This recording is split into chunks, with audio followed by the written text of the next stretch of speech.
Hello and welcome to the Effective Phonics Instruction online workshop. We appreciate everyone that has been coming out to our central sessions, whether they be in your area, at a school, or at CSS. We realize that not everyone is able to get to these after-school sessions, so we wanted to make this recording available and share the information. It is hard to do all of the things that we would do in person online, but I'm going to do my best. I am Mallory Milton, and I am the literacy consultant at DSBN for elementary, and I am here to share effective phonics instruction with you. One important thing to know if you are a primary teacher in the DSBN is that you now have a Spark Reading account. And if you have not received that yet, you just need to look in your junk mail or contact me, Mallory Milton, and I will let Spark know that you did not get your email. So all grade 1 to 3 teachers should have a Spark account. Another important thing to know about that is that all accounts come with 35 licenses, and we know that primary classes have a cap of 20 students. So you are able to add another teacher and share the remaining 15 or more licenses with another teacher in your building. So you may have a kindergarten teacher that would like access to Spark for some of their students, or you may have some junior or intermediate teachers that would benefit from Spark. The reason we bought Spark for all grade 1 to 3 teachers is that all Bug Club decodable texts are available in this great program.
Access this document that goes through the characteristics of strong phonics instruction in more detail, and also the common causes of instructional failure. But all of Wiley Blevins' work is based around these 7 characteristics of strong phonics instruction. And we include this in this presentation because we do feel in the DSBN we are set up for success with these characteristics and the resources that we have available in our buildings.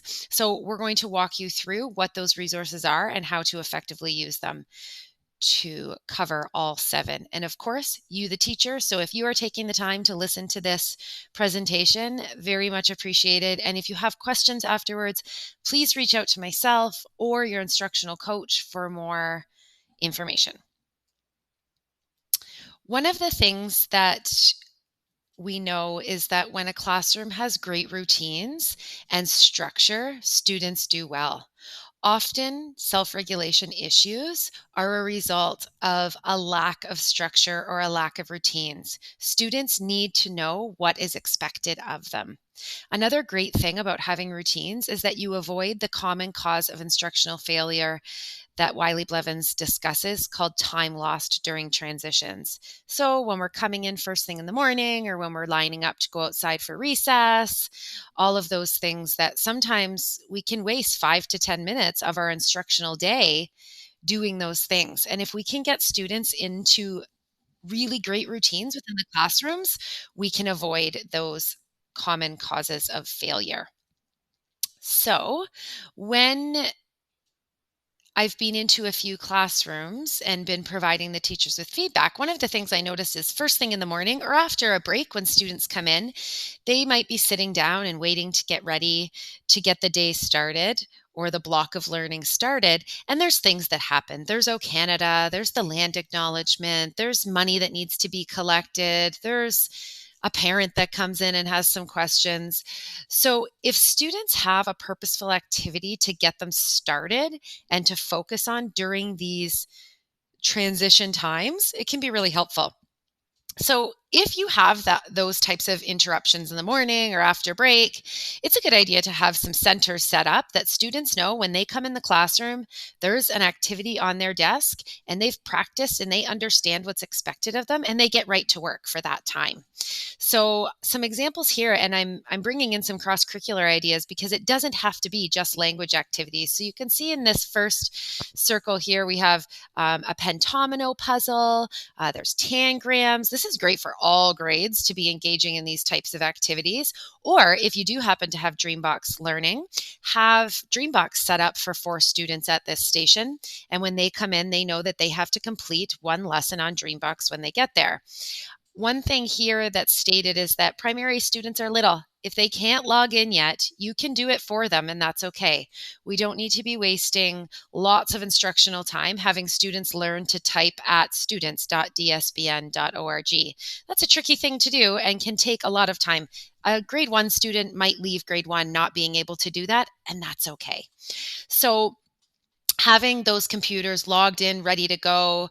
If you have an EA that works with you, you might ask them to help you get that going. Having that ready before the students even come in is a great idea. We also could have another station, if you have the tech available in your room, to have 4 or 5 students at one center using Spark and practicing reading their decodable texts that they've been using in class. So having that set up, and again, students know what is expected of them when that is at their table, and they get right to work when they come in practicing those books. Another one might be making words. So you've got lots of different types of letter manipulatives at a station. Maybe you just have one type for a certain group of students, or they have a choice of which ones they're going to use, but you're encouraging them to make words. At this station, I also would have word cards available so that if they're not sure of what word to get started with, they can always grab a word, decode that word, and then try and encode it as well. So nothing specific that they have to do, but encouraging them to make words, encouraging them to make bigger words than they've made before, maybe a different word than they made last time, and walking around and noticing that the words that they're making. But again, having it be intentional, and you have to practice these before you can expect that students are just going to be able to do these things. Another station could be a writing center. Again, whiteboards, some nice paper for them to create things if they would like. Maybe they want to create a birthday card for someone at home or a friend. Maybe they want to try and write a letter. And again, in grade 1 and even in grade 2, students might not be able to do a ton of encoding. If they're just writing some words that they know, that we have to honor that as being writing. So providing lots of different materials for them to use at that station is a good strategy to get going. And again, practicing what that looks like, modeling for students what that looks like. And we do really hope that all classrooms have a place that students can go to and enjoy books. Enjoy books that aren't just the books that they're practicing their decoding skills with, but great books from the library. If you have a classroom library, you can see in this picture, there's some nice little chairs set up, a carpet with a table. There's a book on display. These don't have to be themed books, but they could just be books that are students' interest, your whole classroom library, but that they can go and self-select and just engage with a book. Maybe they're looking at pictures in a nonfiction book with a friend. This is a place where they go and really help develop the love of reading. After, though, that is just a suggestion to get the morning going. I actually would probably do that in a grade 1 class or grade 2 at the beginning of the block. The first block, I would do it after first break and after second break. And if a prep teacher is coming in, I would just ask them to really help me get those routines going. Even if the students only engage in it for 5 minutes, they know when they enter the classroom, whatever is at the station that they sit at is what they are engaging in. And it'll really just help calm them down after the break and get everyone focused and ready to go.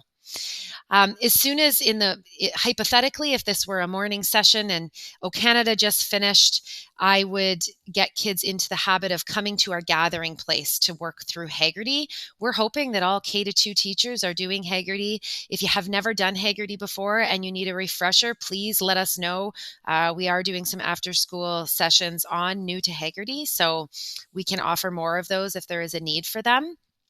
But Haggerty should be done daily, and bringing the children to you in a space. We know that there's not carpets in all classrooms anymore, but kids are okay to sit on the floor. And you can see this teacher in the picture has the book on her lap and they are engaging in it. You can also see that there's even another teacher in the classroom at the same time.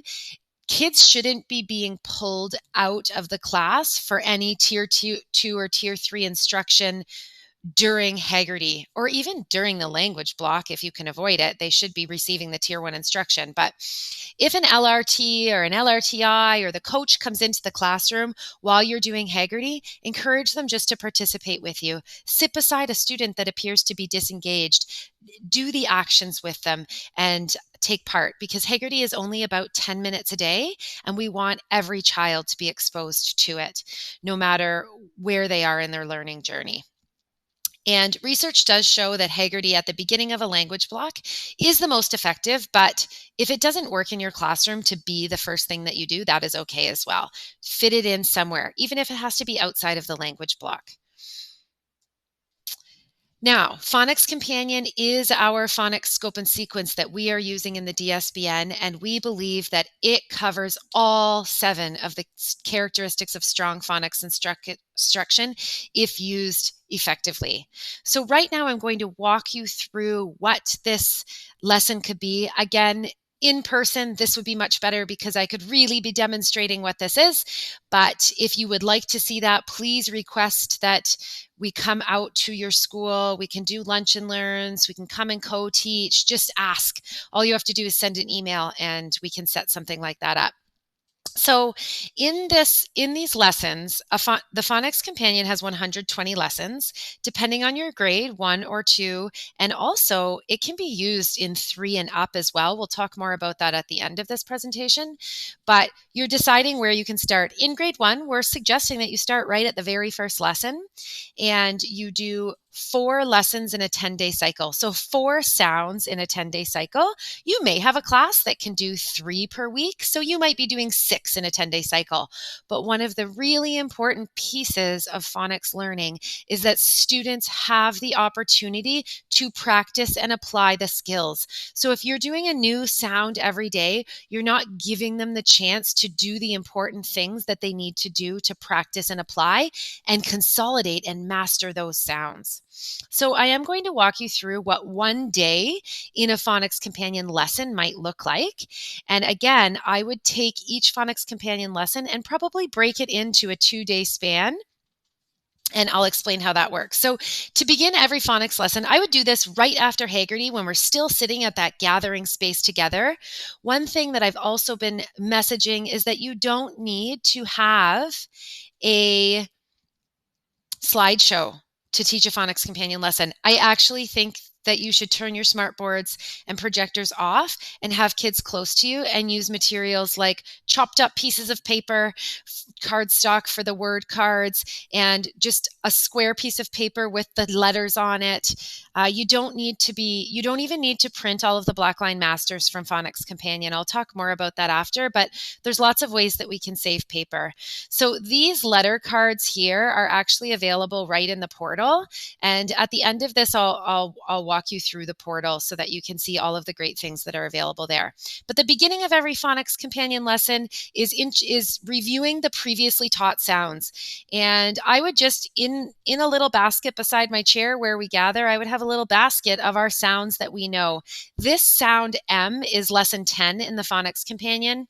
So we would have 9 other sounds that we had learned so far this year. And I would have those on cards, just like the one on the F and the M that you see. And I would be flashing those to the kids and having them practice telling me what the letter is and what sound it makes, similar to what you do at the end of Haggerty. when that is finished, it is really important that we do something with those sounds. It's not enough to just see that children can tell you the letter and the sound. We need to make sure that they are doing something with those sounds. Blending, so decoding words, encoding words, which is writing. There's so much that we need students to be doing so that we can make sure that they're mastering these skills. So I would refer to some of the words that we had used in the past in Phonics Companion. They are called target words and challenge words. And I would just have a few of those to go out. This section here, this section 1 that I have, should only take about 2 to 3 minutes. It shouldn't be a long process. I might go through a blending line with them. I would have this posted. A blending line, you can see in this slideshow when you go to it in the portal, there's a video demonstrating what a blending line is, and then a piece of a webinar from Wiley Blevins going a bit deeper into blending. Blending is so important. And blending lines can be something that you have up on your wall and you encourage students to read them, go through them with a partner on their own, but also go through it daily. It reminds me a bit of a string in math, a quick warm up. So an example of this blending line would be that as the teacher, you're pointing to each of the sounds and saying each of the sounds and then blending it. And you do that for the first 2, and then the students do it without you. So and man, app, map, at, mat, ad, mad. And then you go on to each of the next. And you can see how that would just be a quick, snappy activity that you're doing each day, not a new blending line each day. The same blending line for, I would say, for the 5 days of that week, I would be doing that same blending line because those words have been taken from previous lessons. So they're quite easy to make. I just went back through the previous lessons in the Phonics Companion and grabbed some words, and then I grabbed one sentence from one of the decodable texts from Bug Club. So again, I would hold up, a couple of cards, one that says fin, and we would sound it out together. In fin. Yes, that's one of our target words from our last sound. I would also maybe say, let's try and spell fast, and don't show them the card. Can you think of how to spell fast? How many sounds do you hear? And this is where we make the connection between phonemic awareness skills that we're learning in Haggerty and our phonics. So you're bringing those 2 things together. And just quickly, again, 2 to 3, maybe 5 minutes tops, having the students go through this quick activity. And then it's an exciting day because we are learning a new sound. And I'm going to hold up the M and I'm going to say, does anyone know this sound? And letter, and then take some information from the crowd and see if they do. And I'm sure that they will. And then I'm also going to model really gross motor. I'm going to do like sky writing, as we call it. And I'm going to model how to make that M. And some students really need the gross motor before they can have the fine motor. Most students, actually. So in the air, skywriting, if you could see me right now, you would see me making a big M, obviously backwards if the students are facing me, but stressing that we start at the top and we go down and then we go back up and around just like an N. And then we're going to go over and make 2 humps on the end, and really practicing that and having all students get involved. And this is a great way to get them moving as well when they are sitting at the carpet for a little bit of time and just getting some gross motor in there.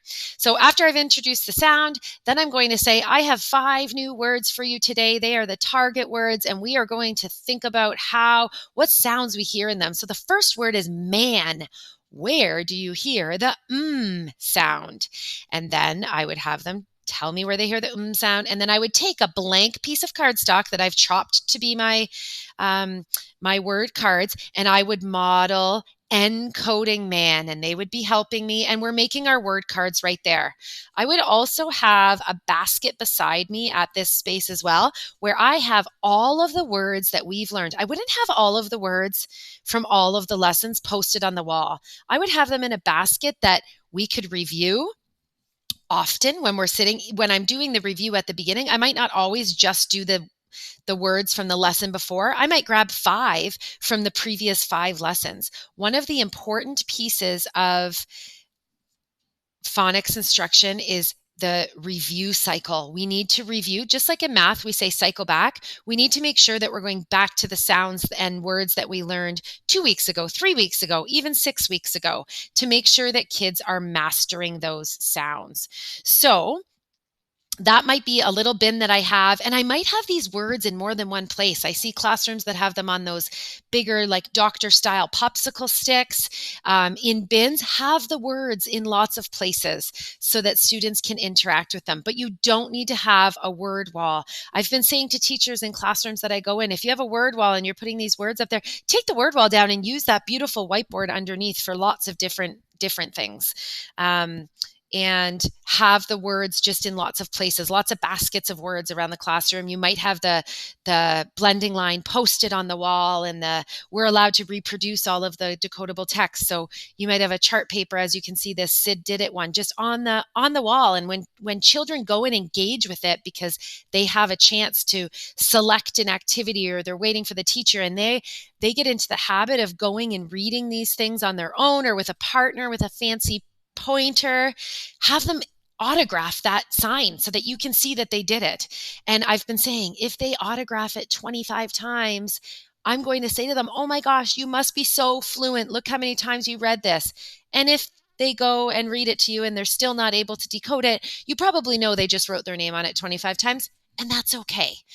They practiced writing their name. But I would really encourage them to make sure that you're sounding out every word, because the more times we do this, the more it gets mapped in our brain and becomes part of our sight word vocabulary. So the repeated practice is so important. So after we go through those 5 words and we've been sitting for a little while, I'm going to just quickly model that application activity. It is so important to model for students. And these application activities that are available in Blackline Masters in the portal don't need to be and shouldn't be cut and paste activities.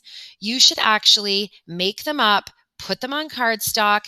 This specific activity that is beginning sound M and end sound M, sorting, I wouldn't even print out the piece of paper that says beginning and end, that's the T chart.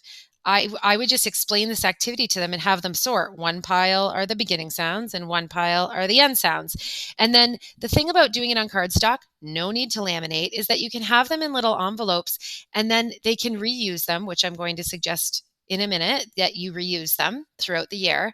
And then hopefully next year, obviously a few of them are going to get ripped. They might get lost, but you'll have these pre-made and you'll be saving so much paper and not needing to redo it all the time.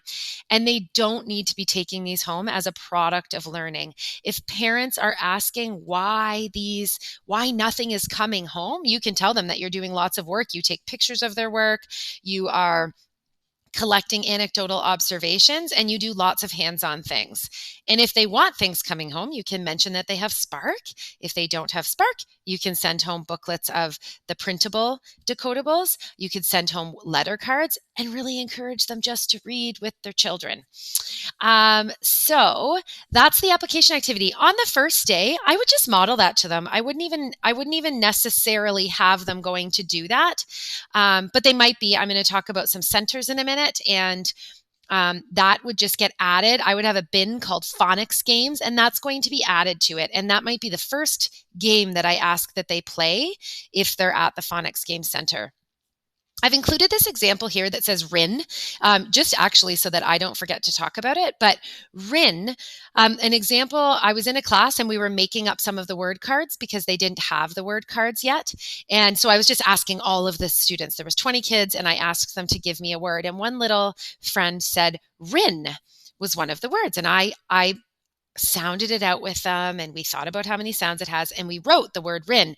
And some of the kids were looking at me like I had 2 heads. And I after I wrote it, I said, does that word makes sense. Is that a word?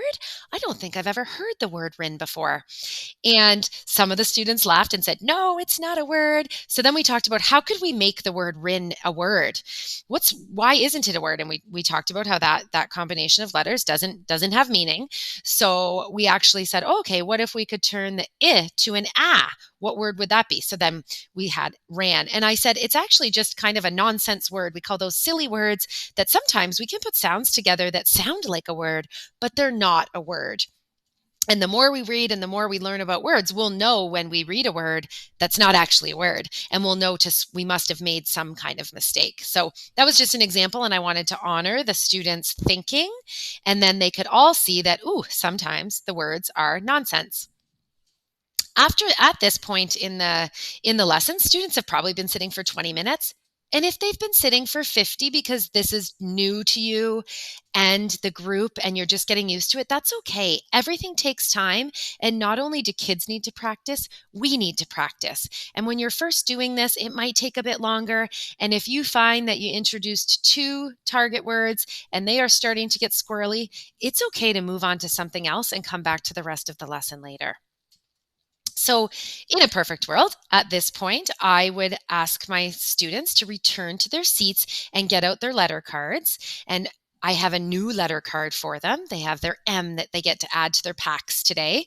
Each student, I would probably have a little Ziploc bag. It might have their name on it. Or at each station in a classroom, if I was in a grade 1 or 2 classroom, I probably wouldn't have desks. And if I did, they wouldn't be keeping things in them. They would just be set up in little pods throughout the classroom. So there might be a basket in the middle that has their letter cards in it so that they're easily accessible, quick to find. And I would give them each an M to return to their desk with so that they can add to it. And then I would walk them through this word building activity, which is like a word chain. This is right from the lesson in Phonics Companion. It tells you to have them build the words in this order and think about, okay, we're going to build man. How many sounds do we hear in man? Where is the sound? Let's build it on your desks. And as students are doing this, you can be walking around and noticing so much. You can be noticing the student that isn't putting the right vowel. You can be noticing the student that's a bit stuck and kind of looking around, not knowing what to do. You're noticing the student who got that right away. Collect that data. That is a product. So having something called a class at a glance is a great thing to have all of their names on a grid paper and just have it on a clipboard or have sticky notes, or maybe you take notes in your phone or using Google Keep or something like that. There's lots of ways to collect assessment data, and it doesn't have to be from a product. You can actually learn so much more about students when you are noticing and wondering what they're doing in the moment. So we've built the word man, and now we're going to change the last sound, the ending sound, from n to p. What sound do we have now? Change that, friends. Change that n sound to p. And I want you to try and read the new word that you have. And again, you're walking around and noticing. Did someone move the N and put the P at the beginning? Like what are the things that are happening? Notice that. You can be giving corrective feedback right in the moment. It's also okay if a student is looking next door to their seat and maybe getting a little bit of help from their partner. That's okay. And circulating while this is happening, and then running them through the rest of these words as they build them. Another thing you can do is possibly the next day, instead of having them build these words, you might be having them encode these words. So get their whiteboards out and they are making these words. And sometimes students might write these words all over their whiteboard and it might be quite messy. And that's okay. I would maybe sit with them the next time, or when they go into centers, I might sit with them and run them through it again and really talk about how we can make lists. And if we write one word under the other, it's really helpful so that we can see what we changed each time instead of writing them all over the place. Some students also might need you to draw some lines on a whiteboard or give them a whiteboard that has lines on it. It's really easy to just get a Sharpie marker and draw some lines on the back of some of those whiteboards so that they have lines available to them because the Sharpie won't wipe off. So if you know that, do that differentiation right in the moment with your students. After this, the last part of the Phonics Companion lesson is always the interactive read aloud, and there's usually a bug club text or a piece of text that is recommended to read with the students. Important to know that sometimes the bug club text they are using as the interactive read aloud is not one that students will then be able to add to their independent reading. It's not always going to be one that they can read all of the words. And that's really important to know. Take the time to read the breakdown of the interactive read aloud. I believe it's on page 26 of the Phonics Companion. Just go through it and read what the before, during, and after is, because it is very interactive. I would be pulling this up on Spark. I would also try to have the hard copies. We know you only have 2 to 3 in your school. But if I'm doing the M lesson and it's referencing Tim's Tin, I'm going to try and have those actual books in my classroom, even if it's just for the one block, because I want kids to see that this is an actual book and they could flip through it and interact with that text. But I would, when I'm doing the interactive read aloud, I'd pull them back to where the smartboard is or the projector, which might be in a different place than where you do your actual lesson, and that's great too. I would pull them back and we would pull up our new book and we would read it together. And when we see a word that has an in it, we are going to stop and talk about that word. We're going to sound it out together. We are going to talk about, is it at the beginning of the word? Is it at the end of the word? And we're going to take time to read this book together. I might also write that text out on a chart paper and have it on the wall again and encourage them to go read it whenever they can. So that is sort of the breakdown of one lesson. And in a perfect world, it would take 20 to 25 minutes. But if it takes you 50 minutes, don't stress. It's really good stuff, and we need to get better at it. And the only way that we get better is by practicing. Now, to say that that's the Phonics Companion lesson, that's the explicit teaching of it. The big, huge, important part that we need to be doing every day is allowing kids to apply the learning. One way of doing this is to think back to when we did some centers or rotations.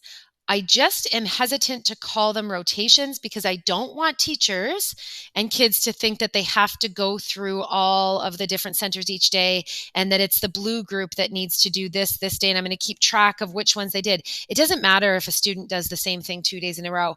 There might be a student that needs to do that building words activity every single day. That might be the place that they need to go. And there might be other kids that need to go to different ones. You don't have to have the blue group and the yellow group and the green group. The groups can change each day. I might say, okay, you 4, you're going over here today, and you 4, you're going over here today, and do that differentiation right in the moment. Of course, you need to intentionally plan it and think about what these students need, but it doesn't have to be that they're circulating through all of the same activities for all of the days. Another thing too is when we get these routines into place and follow these routines and these activities, it is going to be so helpful when you have a supply teacher in your classroom. And I actually am going to work on a document that is called Primary Block Supply Plans that would be all of this review. It would walk a supply teacher through how to spend the block reviewing and practicing, because those days are really important. So there's no need for a supply teacher to have to introduce a new sound. You can just have them have that day be the practice and review day. And as supply teachers go into more classrooms that are doing this, they'll become really good at interacting with the kids while they're in these centers as well. So again, this is the explicit teaching of it, and then becomes the application of it. And in a primary class, when you are doing this really well, you are not only touching on strand B. You are going to be covering strand C and strand D, and of course, strand A throughout all of the work that we are doing. So these routines will help students to engage in all of these activities. Really important as well to remember that in grade 1 and often in grade 2, writing, a lot of the writing and the comprehension of text needs to be done orally. We've been working with our speech and language paths, and one of the most important things to know is that expressive language is one of the greatest predictors of reading success. We have to work with students to help them learn how to communicate. And we can't expect them to write a story if they are not able to tell a story. And we can take that right down to, we can't expect them to write a sentence if they cannot speak a sentence. So that's just really important to think about in the back of your mind, the importance of oral. Lots of these activities I would have students working through with a partner or in a group. Don't have it be at a desk in isolation on their own. It's so helpful at a station to be able to have conversations with the people at that, especially if they get stuck and the teacher is busy. Another really important thing that I would love to share is that this guided practice idea. We've for a long time heard about guided reading, and teachers will pull students to a table and work with students at the table. It doesn't have to be reading that you are doing with students. You can have all of the students throughout the classroom at one of these stations, and you can take yourself to the station and go through some guided practice with them. It might be that you need to sit at the Making Words table and do some guided dictation with them and have them make a word, just like making in the word chain. They might need that extra practice of thinking about, what sounds do I hear? And I need to be able to match that sound to the grapheme on the card and build that word. And then maybe I'm going to also write it on a piece of paper. I'm going to make my own word cards to take home to practice. Something like that. That might be what you're doing that day. And you're simply grabbing a chair and going and sitting with those students. You don't have to be pulling them to you to the work with the teacher station. You might work with them for 5 minutes and they're still working there, and go work at the phonics game table to check in and see if those students are working through the new game, the sorting of the M sounds. And you might want to check in and see if they were doing that effectively. So you can be kind of all over the place. You don't need to just be like, oh, I got to work with all of these kids on the same thing, because we know that that's not differentiated instruction. So here's some ideas for different stations that you could have during this time. And again, all of them are going to take practice. The different activities that you could do. So again, just like in the morning when you're setting up those rotations, one of those rotations might be Spark. So you might have 4 kids sitting at a table on Spark. And the goal of that is that they are practicing the books that you've assigned them in Spark. And you can encourage them to read them to a partner. You can encourage them to, in Spark, sometimes they can record themselves so they can be, and then listen back. There's lots of different things that they can be doing while in Spark, but going through those books and really reminding them that those repeated readings, the practice reading, makes us fluent. And maybe you say, you should read this to your partner, and they can tell you if it sounded fluent. But all of that, again, needs to be modeled. So that could be one station. The writing center, you would want to have, like I said, different writing tools for them. So you might have, of course, you'll have whiteboards, maybe a chalkboard, lots of different word cards, and even maybe letter cards for them. They might want to build a word and then write it. A really fun game that you can introduce to them and practice as a group that would get them all involved is called Be the Teacher. So have one of the students grab 5 or 6 words from that word bin that you have with all the words that you're learning all year that's going to keep growing and growing and growing, and you can split it up and have it around the room, and students will have the opportunity. That will give them the chance to cycle back to lots of the words that they've already learned, but have them be the teacher, and they are decoding and reading the word to the other people in the other students in their group, who are then encoding. So they kind of walk them through a little dictation, and then they take the time to mark each other's work, and then they can switch who's the teacher. So that will give them a really guided and intentional thing to be doing at that station, that Be the Teacher game. And then you can say, once you each have a turn to be the teacher and you've practiced, 4 words each being the teacher, center, then you could write whatever you want. And maybe it's when they want to write a little thank you note to their parents, or a happy birthday card to their grandma, or maybe they want to draw a picture and label it, and just honoring their self-selection of what they want to write. Maybe they're going to be making a list for something that's coming up, or a grocery list, or whatever it is that they want to write. They're going to be working on that at that station. The next one, phonics games. So all of those application activities I talked about earlier that you're going to be making on cardstock, keep them in envelopes, label the envelope what it is, have them in a bin, and that becomes the phonics game bin.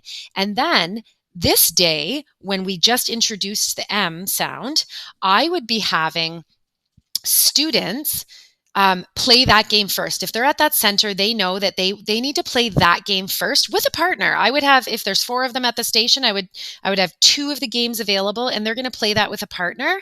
And I'm going to tell them they need to leave that there so that I can come and see how they did. But if they finish that and they want to move on to another game, they can. I also would have whiteboards available there and encourage them, if they finish doing that, any of those pictures, they can try writing those words. And wouldn't it be cool if you had a student that was able to spell the word moon, or spell the word broom? Or did they spell the word broom, B-R-U-M-E? That's pretty interesting. I wouldn't even correct them. I would talk to them and say, how did you know to spell broom like that? And they're probably going to tell me something about the magic E and how that makes the U long. And I'm going to get out that class at a glance that I have and jot that down, that this student knows the magic E rule. And we actually haven't even taught that yet. So that's something that they already have mastered. That might even be a comment that makes it to their report card. So being able to collect those authentic learning opportunities right in the moment, lots of these games offer that. So they know, and again, they've practiced. This might not be a well-oiled machine until, especially if you're starting right now, it might not be a well-oiled machine until January, maybe February, but we're working through this and trying to create these routines that work. If you have an LRT offering support, if you have a coach offering support, an LRTI, if you have an EA in your classroom, have them work with you to help you develop these routines. Maybe if an LRT has time for your class in the first bit of the year, coming in and supporting you for the 20 minutes that kids are engaged in these activities might be the best use of everyone's time. So just, if you have extra hands, and I know that in many schools that's not the case, we don't have the manpower that we need, but using it effectively and getting creative is so, so important. So if you can say to, your instructional coaches in the building and say, if you have, 20 minutes that you could just jump in here when we're doing this, I really need some help getting these kids to learn the routines and to stay focused. So even if it is the 2 of you walking around and handing out, don't forget the power of stickers, handing out stickers to those kids that are on task. Maybe they have little sticker trackers, or the book, the Intentional Decodable Practice book I'm talking about. I would be covering the front of those with stickers for positive reinforcement as kiddos are engaged in the activity and working independently. I would also introduce that word independent as a new vocabulary word and help them understand what independent is. And I would use it all the time. They would never have to read or spell the word independent, but because we're using it in our oral vocabulary, it's becoming part of their vocabulary and they understand what it means. Making words, again, don't tell them what words to make. Encourage them to use the sounds that they know to create words, and then have them keep those words for you to see. Maybe you have little sticky notes that they're writing on, or they have a whiteboard to keep track of all the words that they're making because they might need more letters. They can use letter manipulatives. You can see here their Scrabble tiles, or just the chopped up words the letters that we're hoping to actually have available at the print shop very soon for teachers to order and have a class set. So that's just the Making Words Center. Really important, getting kids to really problem solve with those sounds, and then make them accountable by showing you what they came up with. So tracking some of the words that they came up with, or just leaving them built, so that when you come over to that station, you can check and see what they made. And a part of all of this is having them really reflect on the learning. And I'm going to talk about that on the next slide. Reading for the love of it, let them go and enjoy that center. They might be sitting in that cozy cube, reading a book, and it might be a book that they don't know any of the words in, but they are looking at the pictures and they might be laughing at a silly nonfiction book. They might be just laughing at the pictures in a storybook and making up what they think that story is about. And that is all part of reading development. We have to let kids do that. I actually see in this picture the world records of, I think that's maybe 2017, but kids love those books. They can look through and they can see pictures and they might guess what that world record is, or they might notice a word that they do know. And that's really exciting too. But modeling to them, what does independent reading look like? And it's okay if they're sitting and looking at a book with a partner. And if they're giggling, that's okay. That's actually really great. But they need to know that we have to be focused and doing things that aren't interrupting others. So setting the expectations, a literacy classroom shouldn't be quiet, but there should be a working level of noise, of course, so that everyone can focus. This intentional decodable practice, you may have seen some of the Bug Club decodable text printed off with a box at the top and some boxes along the side. And they were used in summer heat, and they're great because it's reproducible. It gets the text into the kids' hands. They just use a lot of paper. So what we've done is we've taken, especially the beginning books from Bug Club, and we're just starting to build this resource, but you can easily build it because we have Bug Club books all typed up in the portal. And you can actually just print, there's this SIDS Pit one, there's 6 of those on the same page. So in a primary classroom, let's say of 18 kids, you only have to print out 3 sheets of paper and you're able to have the text for each of the kids. One of the most important pieces of application of phonics skills is having students write about the sounds and the words that they're learning. So the encoding piece. So every time they read a decodable text, they should write about it. And as you can see here, this friend here drew a picture when she was done reading it, and she labeled it Nan Sits, because that's something that happened in the book, is that Nan sits. So we have to know that in grade 1 or even in grade 2, if that's where that student is, might even be grade 3, that is okay. That is acceptable. So she sounded those words out and she wrote Nan sits. That's awesome. She wrote about her reading. So if you look on the right side where all those stickers are, and you just have to go to the portal.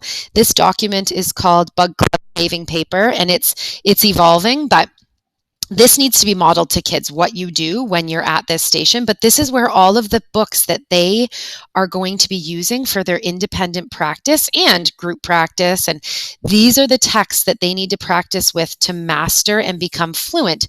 At this point, where we've learned up to the M sound, students only have 4 Bug Club texts that they're able to practice with. So those would be in this book. Also remember that every class in the DSBN in grade 1 and 2 had Australian decodables, and you can use those as well. I would have those at this table as well for students to be practicing with as well.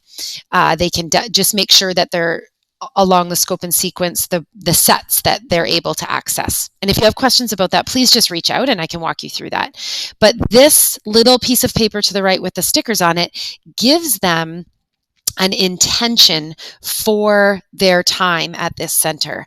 So they're going to read it to themselves. They're going to read it to a friend. They're going to read it to the teacher. That might not be able to happen that day because maybe you're busy at one of the other centers, and that's okay.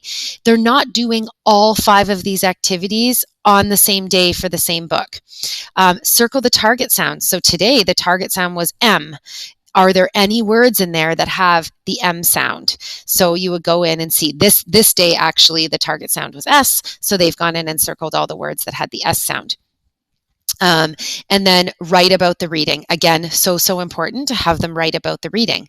The great thing about this is when they went to this station, they were given the instruction to do 2 jobs. It might be that you tell them to do 3 jobs, but each of the jobs needs to be done for a different text.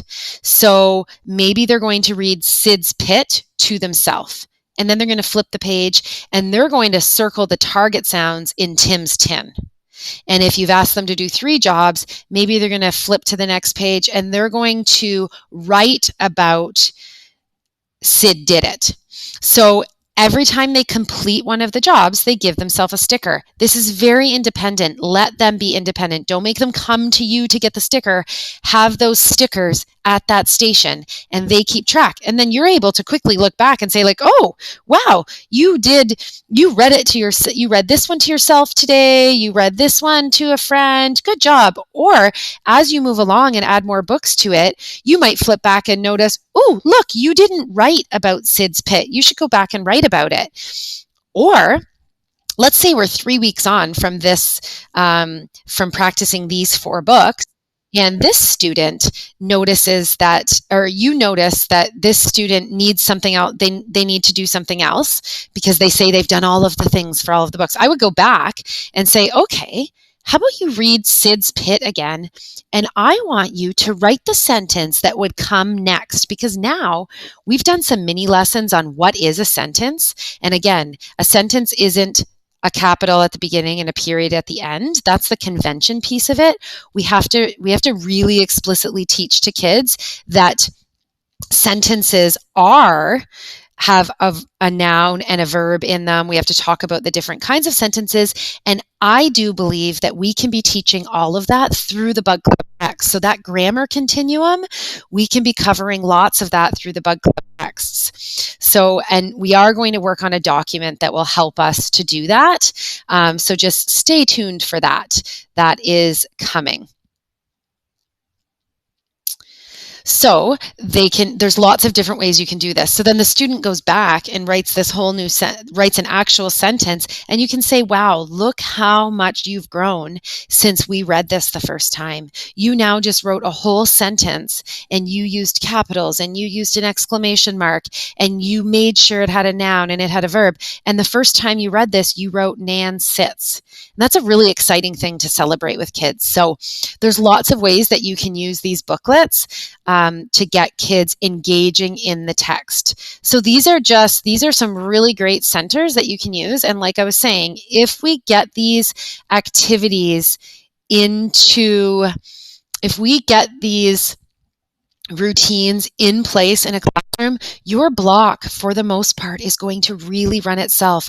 Kids thrive on routine, and they are going to know what's expected of them. And again, you're not going to say, this group is working with me today. You might start by just circulating and noticing and asking some questions, just like we do in math, and then being able to know in the moment, I need to sit and work with this group at the writing station because they are having a little bit of where I'm noticing some things today where they could use a little bit of extra targeted instruction.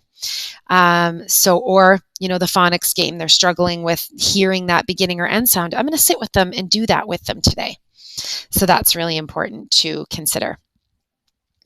After they've spent the time, and it might be that they are just doing one of these activities. And it might be for 15 minutes. It might be for 5 minutes because that's all the stamina that they have.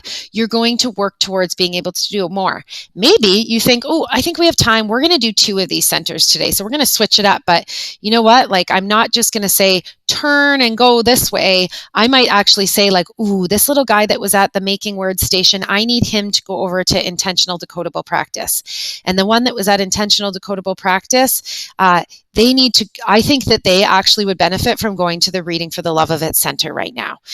And they don't have to move in like blue group, red group, orange group, just keeping that in mind. After you've done this, you should always pull the students back and talk about it, reflect on the learning, celebrate the learning that happened. When that little friend went back and wrote a sentence in that Nan Sits book, bring that book to the community circle. Celebrate that with the class. Make that student feel so special that they grew so much in their ability to encode and decode, and that's going to make them feel really good.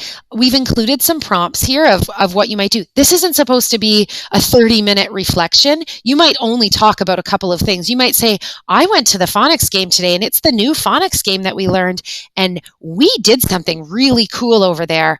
I saw that my friend so-and-so was able to spell the word moon. Can you believe that? And that actually might not be something that you bring up, because is the rest of the class ready to understand the oh? Maybe not. Then don't do that.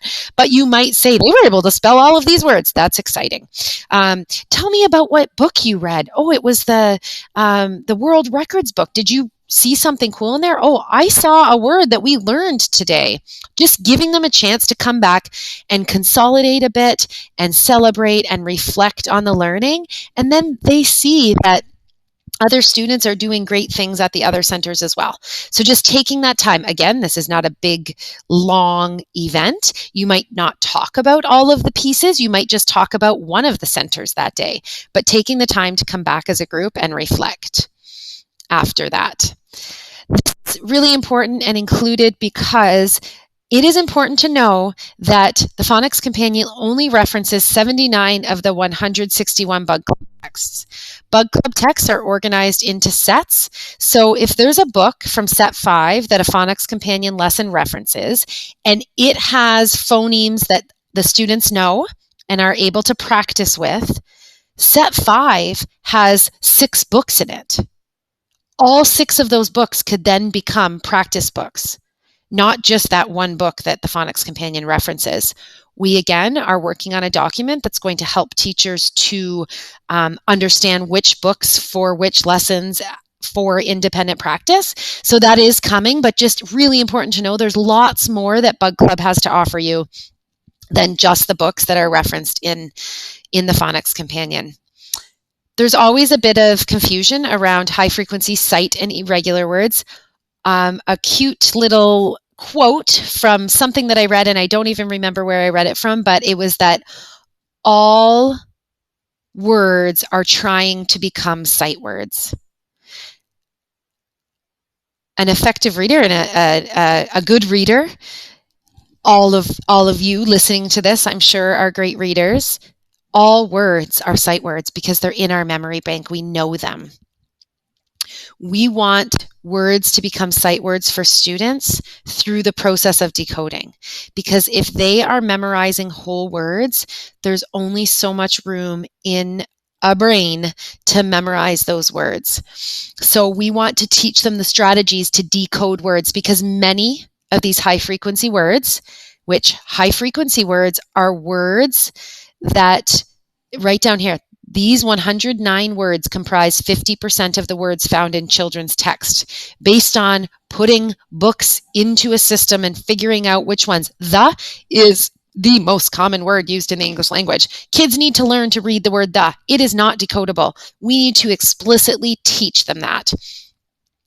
We don't need to teach kids 10 of these words on Monday and have them memorize them by Friday.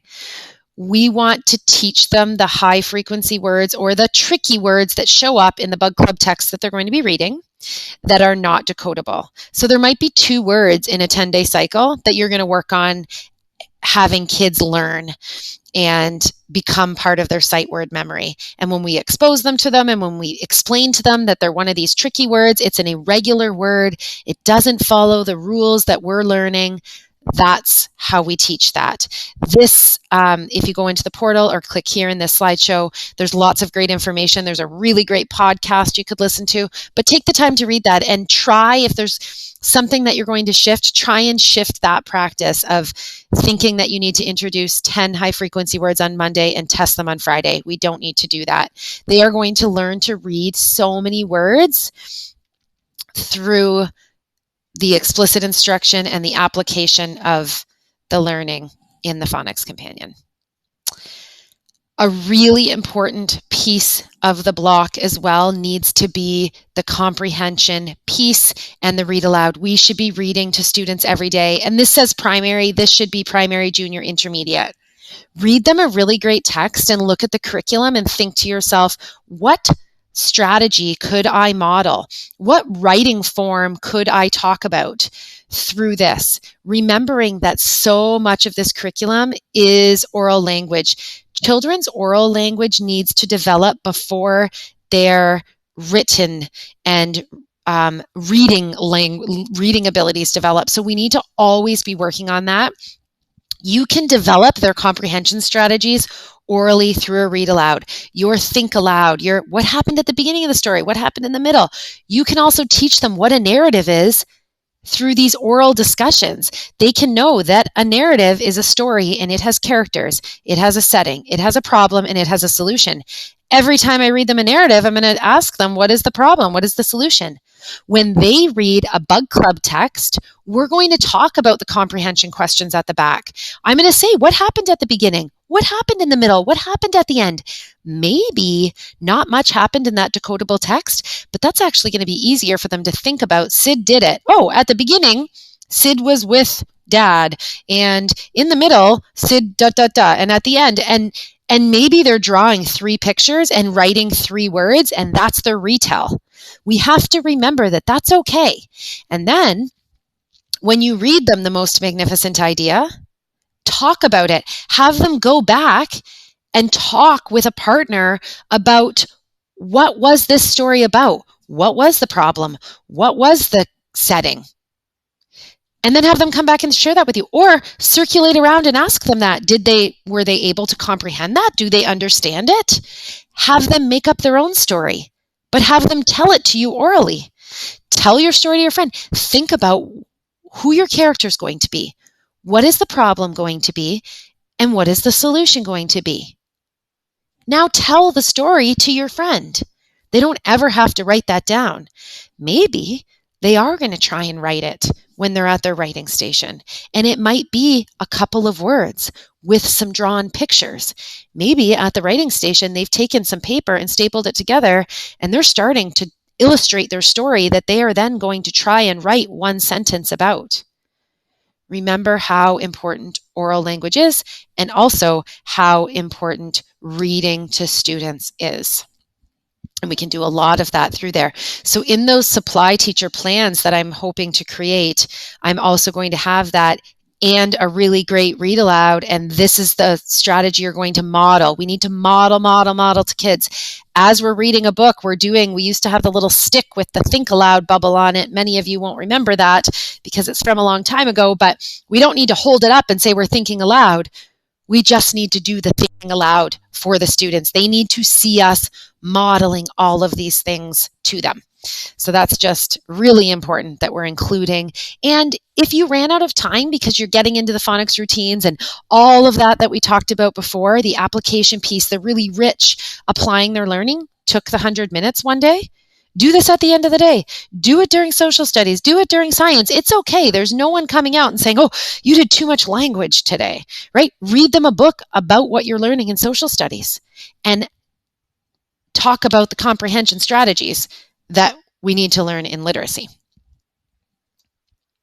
These slides, just so you know, when you go through the slideshow, just kind of break down the different things a bit more. This is the blending line I was talking about. You can learn a bit more about it.